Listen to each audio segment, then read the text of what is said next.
ఈరోజు వీడియోలో మీకు నేను మంచి ఈవినింగ్ స్నాక్ చేసి చూపించబోతున్నాను. స్వీట్ షాప్ స్టైల్లో చక్కెరపార. ఈ చక్కెరపార మీరు కరెక్ట్గా చేయలేదనుకోండి, ఆయిల్ పీల్చేస్తుంది, అలాగే గట్టిగా కూడా అయిపోద్ది అనమాట. స్వీట్ షాప్ స్టైల్లో రాదనమాట. క్రంచీగా గుల్లగా రావాలంటే చిన్న చిన్న టిప్స్ ఫాలో అవ్వాలి. అండ్ మీకు నేను మెజర్మెంట్స్ టిప్స్తో పాటు రెసిపీ చెప్తానండి. ఫస్ట్ టైం చేసిన వాళ్ళకి కూడా పర్ఫెక్ట్గా కుదరాల్సిందే, ఫెయిల్ అస్సలు అవ్వదన్నమాట. అండ్ ఇది మీరు ఒక 15 నుంచి 20 రోజుల వరకు స్టోర్ కూడా చేసుకోవచ్చు. సో వీడియోలోకి చూసేద్దాం ఎలా తయారు చేసుకోవాలో. పదండి. ముందుగా ఒక ప్లేట్ తీసుకొని అందులోని 2 కప్పులతో మైదా తీసుకోవాలి. మీరు ఇది కావాలంటే గోధుమ పిండితో కూడా చేసుకోవచ్చండి. బట్ మీకు స్వీట్ షాప్ స్టైల్లో రావాలంటే మైదాయే యూజ్ చేయాలి. ఇప్పుడు ఈ మైదాలో ఒక 2 టేబుల్ స్పూన్లు బొంబే రవ్వ వేసుకోవాలి. వేసిన తర్వాత 1/2 టీ స్పూన్ అంత ఉప్పు కూడా వేసుకోవాలి.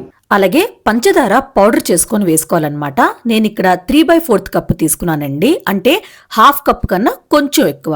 ఇలా పౌడర్ వేసాక నెయ్యి తీసుకోవాలండి. 1/2 కప్ అంతా, కొంచెం గోరువెచ్చగా ఉండాలన్నమాట, మరీ వేడిగా ఉండకూడదు. 1/2 కప్ అంతే. ఇలా నెయ్యి వేసిన తర్వాత ఇదంతా బాగా కలిసినట్టు కలుపుకోవాలండి. ఉండలు లేకుండా చూసుకొని బాగా కలుపుకోవాలి. చేతితో ఇలా ప్రెస్ చేస్తూ కలుపుకోవాలి. ఇలా కలిపిన తర్వాత కొంచెం పిండి తీసుకొని మీరు ఇలా నొక్కి చూసారనుకోండి, ఉండలాగా రావాలన్నమాట. చూడండి, ఇలా గట్టి ఉండలా వచ్చింది కదా, ఇలా అనమాట. అంతే. ఇప్పుడు కొంచెం కొంచెం నీళ్ళు పోసుకొని పిండిని తడుపుకోవాలన్నమాట. కొంచెం గట్టిగా తడుపుకోవాలండి. మీకు నేను చూపిస్తున్నాను చూడండి, ఇలా గట్టిగా ఉండాలన్నమాట. ఇలా కలిపిన తర్వాత ఇంకొక 2 నిమిషాలు బాగా నీట్ చేసుకోవాలండి. ఇలా గట్టిగా ఉంటేనే ఇవి గుల్లగా కరకరలాడతాయి అనమాట. చూడండి, నేను పిండిని విడదీసి చూపిస్తున్నాను. లోపల లేయర్ లేయర్ గా కనిపిస్తుంది కదా, ఇలా పిండిని తడుపుకోవాలన్నమాట. సో ఇప్పుడు ఇంకొకసారి బాగా కలిపేసుకొని మూత పెట్టుకొని ఒక్క 15 నిమిషాలు పక్కన పెట్టేసుకోవాలి. 15 నిమిషాల తర్వాత మూత ఓపెన్ చేశాను. చూడండి, ఇంకొంచెం మెత్తగా అయింది కదా. ఇప్పుడు కిచెన్ టాప్ మీద వేసుకొని ఇంకొక 2-3 నిమిషాల పాటు బాగా నీట్ చేసుకోవాలండి. ఇలా గట్టిగా ప్రెషర్ ఇస్తూ అన్నమాట.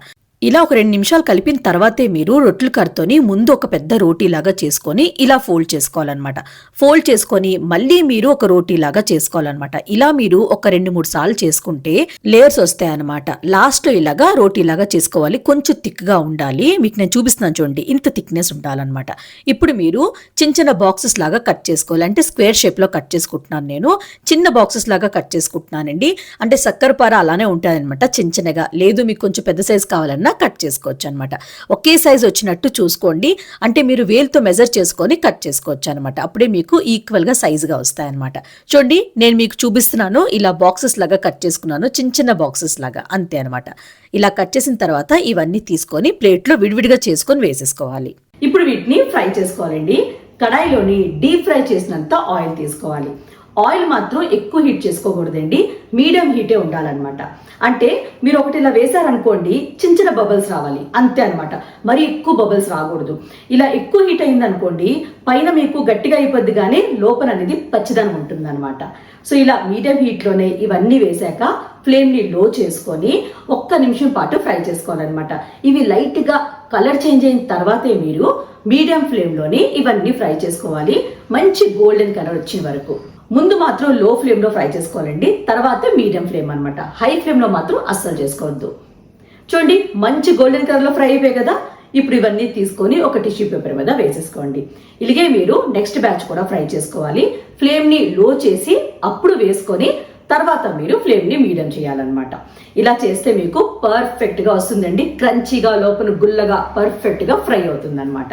అంతేనండి, రెడీ అయిపోయింది చక్కెరపార స్వీట్ షాప్ స్టైల్లో. చాలా చాలా టేస్టీగా ఉంటుందండి. టీతో పాటు తినడానికి భలే ఉంటుంది. మంచి ఈవినింగ్ స్నాక్స్. పిల్లలైనా పెద్దవాళ్ళైనా ఇష్టపడి తింటారు, అడిగడిగి మరీ తింటారు. సో తప్పకుండా ట్రై చేయండి, మీకు నచ్చుతుంది. ట్రై చేస్తారు కదా.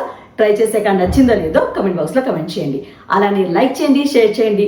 Please sweet and snack by కృతికాకి సబ్స్క్రైబ్ చేయడం మాత్రం మర్చిపోకండి. మన నెక్స్ట్ వీడియోలో మీట్ అవుదాం. Bye bye.